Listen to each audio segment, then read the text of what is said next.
আমার জনগণ, আমার প্রতিবেশী, আমার আত্মীয় স্বজন, আমার সম্প্রদায়ের মানুষ আমাকে বলছে মেলায় যাওয়ার জন্য। মেলায় গেলে একত্ববাদের স্বীকৃতির পরিবর্তে শিরিকের ভয়ঙ্কর অপরাধের মধ্যে লিপ্ত হতে হয়। এই চিন্তা থেকে আমি তাদেরকে বলেছিলাম ইন্নী যাঈব, ইন্নী সাকিম, আমি অসুস্থ, আমি মেলায় যেতে পারবো না। আমি তখন অসুস্থ ছিলাম না, আমি ছিলাম সুস্থ। আমি মেলায় না যাওয়ার জন্য বলেছিলাম আমি কি অসুস্থ। তো মুফাসসিরিনে কেরাম বলেন ইব্রাহিম নবী যে বলছে অসুস্থ, এটা ঠিক আছে বলা। কেন? আপনারা যদি কেউ শিরিক করতে বলে আর আপনি যদি বলেন অসুস্থ, এর দ্বারা উদ্দেশ্য হবে যে আমি মানসিকভাবে এখন অসুস্থ ভাই, মানসিক পেরেশানিতে আছি। কারণ একজন মুসলমান শিরিক করতে যাওয়াটা, তাকে কেউ বাধ্য করাটা, এটা অবশ্যই পেরেশানির কারণ। তো ইব্রাহিম নবী বলছে আমি সাকিম, অসুস্থ, এটা মানে আমি মানসিকভাবে পেরেশানিতে আছি। পেরেশানি এটা একটা অসুস্থতা। মুফাসসিরিনে কেরাম বলেন ইব্রাহিম নবীর বলাটা যথাযথ ছিল, সঠিক ছিল। তো ইব্রাহিম নবী মনে করবে যে আমি মেলায় না যাওয়ার জন্য বলছি আমি সাকিম, আমি এটা বলা আমার উচিত হয় না, এটা ওনার নিজের বক্তব্য। 2 নাম্বার, এরা মেলায় যাওয়ার পর আমি মনে মনে একটা প্ল্যান করছিলাম কি, যে এরা যাদের ইবাদত করে আল্লাহর পরিবর্তে এই সবগুলাকে আমি ভেঙে ফেলবো। তারা মেলায় যাওয়ার পর আমি সবগুলা ভেঙে ফেললাম। ভেঙে ফেলে সবচেয়ে বড় যেই জিনিসটার পূজা করত তারা, ওটার মধ্যে আমি কুড়ালটা ঝুলিয়ে দিলাম। মেলা থেকে জনগণ আসছে, আসার পর তাদের ইবাদতখানায় ঢুকে দেখে সবগুলা যাদের ইবাদত করে, যাদের উপাসনা বলে, এই উপাসনা করে যাদের, এই উপাসনা করার খোদাগুলা সবাই ওখানে ভেঙে টুকরা টুকরা হয়ে পড়ে আছে। এই অবস্থা দেখার পর তারা একজন আরেকজনকে কয়, ঘটনা কি? মান ফাআলা হাযা বিআলিহাতিনা ইন্নাহু লামিনাজ জালিমিন। আমাদের দেব দেবীদের সাথে এই আচরণ যে করেছে সে জালেম। এরা তারা বলল। তো জনগণ বলা বলি করলো, সামি'না ফাতাই ইয়াযকুরুহুম ইউকালু লাহু ইব্রাহিম। একটা ছেলের কথা আমরা শুনেছি, তার নাম ইব্রাহিম। আমাদের সন্দেহ হচ্ছে সে এই কাজটা করছে কিনা। সবাই পরামর্শ করে বলল, ফাতু বিহি আলা আয়ুনিন নাসি লাআল্লাহুম ইয়াশহাদুন। এই ছেলেটাকে সবার সামনে আনো, আজকে তার বিচার করা হবে, আর অন্যরা যেন দেখে শিখতে পারে, তারা যেন ভবিষ্যতে এই ধরনের দুঃসাহস করতে না পারে। জনগণকেও ডাকো, ইব্রাহিমকেও ডাকো, ইব্রাহিমের বিচার যেন অন্যরা দেখে শিখতে পারে যে এই আচরণ ভবিষ্যতে করা যাবে না। ইব্রাহিম নবীর ডাক দিস। ডাক দেওয়ার পর ইব্রাহিম আলাইহিস সালাতু ওয়াস সালামকে তারা জিজ্ঞাসা করল, আনতা ফাআলতা হাযা বিআলিহাতিনা ইয়া ইব্রাহিম। ইব্রাহিম, তুমি কি এই কাজ করেছো আমাদের দেবদেবীদের সাথে? ক্বালা বাল ফাআলাহু কাবীরুহুম হাযা ফাসআলুহুম ইন কানু ইয়ানতিকুন। ইব্রাহিম নবী তাদেরকে জবাব দিলেন, বরং তাদের এই বড়টা করছে। যদি তোমরা জানতে চাও, যারা টুকরা টুকরা হয়ে এই জায়গায় পড়ে আছে দেবদেবী, তাদেরকে জিজ্ঞাসা করো কে তাদেরকে মারলো। এই জায়গায় যারা পড়ে আছে তাদেরকে জিজ্ঞাসা করো কে মারছে। আরেকটা বিষয় দেখো না, তার কাঁধে কুড়াল ঝুলতেছে, তো তাদের বড়টাই তো এটা করছে। আর যদি তোমাদের বিশ্বাস না হয়, তো যারা এখানে পড়ে আছে এগোরে জিজ্ঞাসা করো, তাহলেই তো হয়ে যাবে। তোমরা তাদের কাছে আইসা প্রতিদিন এটা চাও সেটা চাও, তো আজকে জিজ্ঞাসা করলেই তো হয়ে যায়। এখন এই যে ইব্রাহিম নবী বলছে তাদের এই বড়টা করেছে, মুফাসসিরিনে কেরাম বলেন ইব্রাহিম নবী যে এটা বলছে তাদের এই বড়টা, তাদের এই বড়টা, এই দ্বারা উদ্দেশ্য ছিল আমি ইব্রাহিম নিজে। মানে এইখানে যারা আছে দেবদেবী, এদের মাঝে তো আমিই বড়, কারণ মানুষের থেকে তো এইগুলা বড় হতে পারে না। আমি বড় মানে আমি এটা করছি।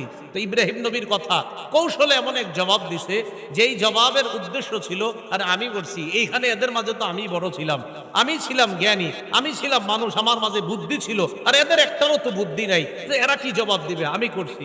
তো ইব্রাহিম নবীর মনে হবে আমি যে বলছি এই কথাটা, এটা আমার বলা উচিত হয় নাই। মুফাসসিরিনে কেরাম বলেন পুরা ঠিক আছে বলাটা। এখন তারা কয়, ইব্রাহিম লাকাদ আলিমতা মা হাউলা ইয়ানতিকুন, তুমি তো জানো এরা কথা বলতে পারে না। ইব্রাহিম আলাইহিস সালাতু ওয়াস সালাম বললেন, উফিল লাকুম ওয়া লিমা তা'বুদুনা মিন দুনিল্লাহ আফালা তা'কিলুন। আফসোস, ধিক্কার তোমাদের জন্য এবং যাদের পূজা করো তাদের জন্য, তোমাদের কি জ্ঞান বুদ্ধি বলতে কিছু নাই? এই হলো দ্বিতীয়। তো ইব্রাহিম নবী বলেন, আমার দ্বারা তিনটা কথা বলা উচিত হয়নি। এক নাম্বার আমি বলেছিলাম অসুস্থ, দুই নাম্বার বলেছিলাম তাদের বড়টা এই কাজ করছি তো আমি। তিন নাম্বার, ইব্রাহিম নবী আর তার বিবি মিশর দেশের উপর দিয়ে রওনা করলেন। তৎকালীন মিশরের বাদশার নাম সিনান ইবনে ইলওয়ান। এই বাদশার একটা দুশ্চরিত্র ছিল, কোন নতুন নারী এই এলাকায় প্রবেশ করলে ওই নারীর সাথে সে অপকর্মে লিপ্ত হওয়ার মনোবাসনা ছিল, তার একটা তামান্না ছিল, খাহেশ ছিল, একটা কুচাহিদা ছিল, বলি নাউজুবিল্লাহ। ইব্রাহিম নবী তার স্ত্রীকে নিয়ে প্রবেশ করছেন, সারা আলাইহাস সালাতু ওয়াস সালামকে নিয়ে। সারা আলাইহাস সালাতু ওয়াস সালাম অনেক সুন্দরী ছিলেন। তো তিনি যখন তার বিবিকে নিয়ে রওনা করছেন, কে যেন বাদশার কানে দিয়ে দিয়েছে যে একটা নতুন মেয়ে এই এলাকায় প্রবেশ করছে। ইব্রাহিম নবী চিন্তা করলেন, সাধারণত ভাই বোনের পরিচয় দিলে ডাকাতদের মনেও একটু মায়া লাগে। ইব্রাহিম নবী তার বিবিকে বললেন, তুমি এক কাজ করবা, বাদশা জিজ্ঞাসা করলে বলবা তুমি আমার বোন। তুমি আমার কি আসলে বোন না বউ? বিবি আর কি। এখন মুহাদ্দিসিন মুফাসসিরিন কেরাম বলেন এটা বলাও ঠিক আছে। কেন? আদম নবীর সন্তান হিসাবে অন্তত এই জালেমের খারাপ চরিত্র, দুশ্চরিত্র থেকে বাঁচার জন্য নিজের স্ত্রীকে বউ না বলে বোন বলার উদ্দেশ্য হলো তখন যে আদম নবীর কন্যা তুমিও, আদম নবীর ছেলে আমিও, সেই হিসাবে আমরা ভাই বোন। সামান্য সময়ের জন্য এই পরিচয়ে যদি বাঁচা যায়, এই কৌশল অবলম্বন করা না জায়েজ না। কিন্তু ইব্রাহিম নবীর চিন্তা, আমি কেন বললাম বোন আমার? কিয়ামতের ময়দানে ইব্রাহিম নবী বলেন, এই জন্য আমি আমারে নিয়ে চিন্তিত, আল্লাহ যদি আমারে এই তিন প্রশ্ন করে বসে আমি কি করব? আর আমরা আমাদের আজকে আমাদের মাঝে কয়েক হাজার ভুল হয়েছে, এটা আল্লাহ ভালো জানে, একদিনই। আর সারা জীবনের গুলো তো বলে শেষ করা যাবে না। ইব্রাহিম আলাইহিস সালাতু ওয়াস সালাম বলবেন, ইযহাবু ইলা গায়রি, ইযহাবু ইলা মূসা। আমি ছাড়া অন্য কারো কাছে যাও, মূসা নবীর কাছে যাও। মূসা নবী আল্লাহর সাথে দুনিয়াতে কথা বলতেন, আজকে আল্লাহর সাথে তিনি কথা বলতে পারেন। ফায়াতুনা মূসা, মূসা নবীর কাছে যায়, যাওয়ার পর বলবে, আনতা কালিমুল্লাহ ইসতাফাকাল্লাহু বিরিসালাতিহি ওয়া বিকালামি। আল্লাহ আপনাকে রাসূল বানিয়েছেন, শুধু তাই নয় আপনাকে আল্লাহ তাওরাত কিতাব দিয়েছেন। শুধু তাই নয়, দুনিয়ার মধ্যে আপনি থাকতেন পাহাড়ের উপর দাঁড়িয়ে দাঁড়িয়ে আল্লাহর সাথে কথা বলতেন।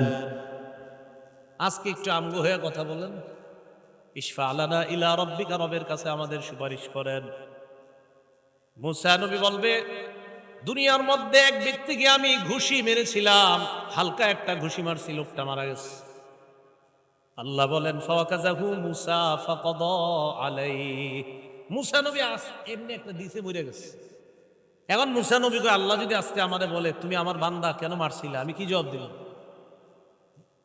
মূসা নবী তখনও কিন্তু নবী হননি, কিন্তু আমারও যদি বলে তুমি যে আমার বান্দারে মারলা, আমি তোমারে মারতে কইছি, মূসা নবী এটাও বলবে, আল্লাহ তো বলে নাই আমারে মারার জন্য, কিন্তু আমি তো এমনি জালেমের জুলুম থেকে অন্যকে বাঁচানোর জন্য তাকে একটা আঘাত করেছিলাম হালকা, সে জুলুম করতেছিল, কিন্তু লোকটা মরে গেছে।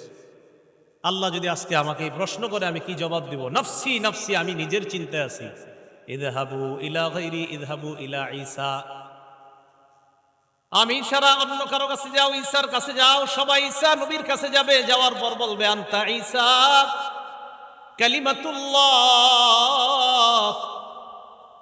আপনি ঈসা, আপনি হলেন আল্লাহর কালিমা। আল্লাহর কালিমা মানে আল্লাহ কুন ফায়াকুন মাধ্যমে বাবা ছাড়া আপনাকে দুনিয়ার মধ্যে পাঠিয়েছেন।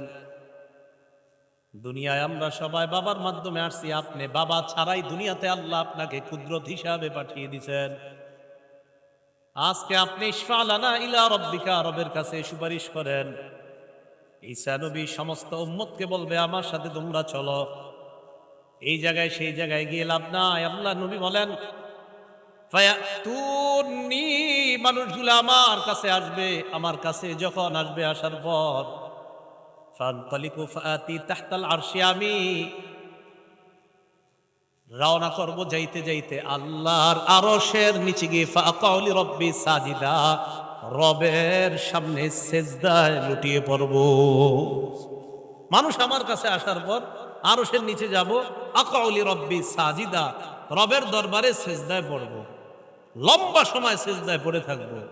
আল্লাহ আমাকে বলবেন ইরফা রাসাক, মাথা উঠান, সাল তু'তা, চান কি চাইবেন, যেটা চাইবেন এটাই দেওয়া হবে। ওয়াশফা তুশাফা, সুপারিশ করেন, মঞ্জুর করা হবে। রাসূলুল্লাহ সাল্লাল্লাহু আলাইহি সাল্লাম বলেন লিকুল্লি নাবিয়্যিন দাওয়াতুন মুস্তাজাবা, সব নবীরে আল্লাহ স্পেশাল একটা দোয়া দিয়েছে, দোয়া করা মাত্রই কবুল হয়ে গেছে।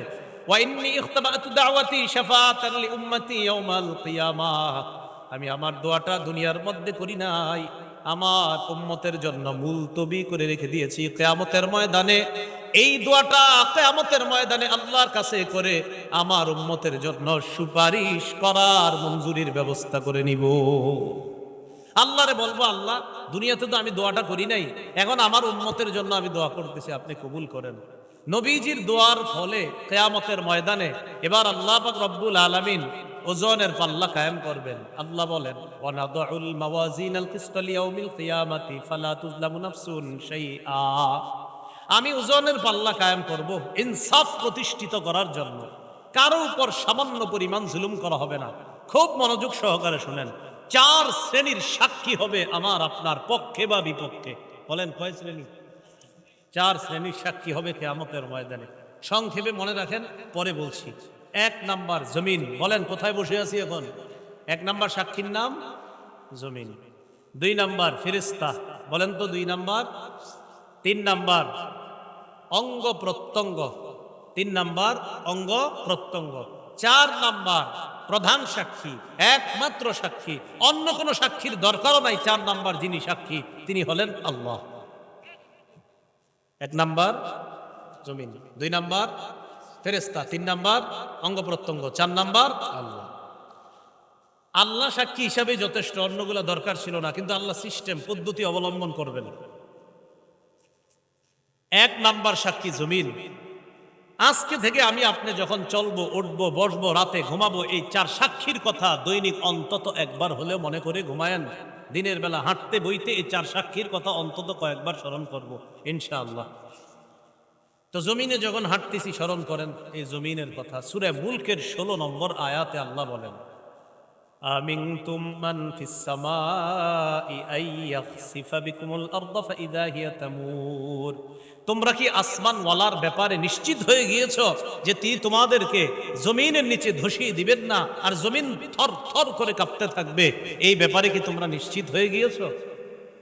জমিনে হাঁটার সময় চিন্তা করব, আমার রব চাইলে আমাকে জমিনের নিচে দাফন করে দিতে পারেন, আমাকে জমিনের নিচে ধসিয়ে দিতে পারেন। আল্লাহ হেফাজত করেন।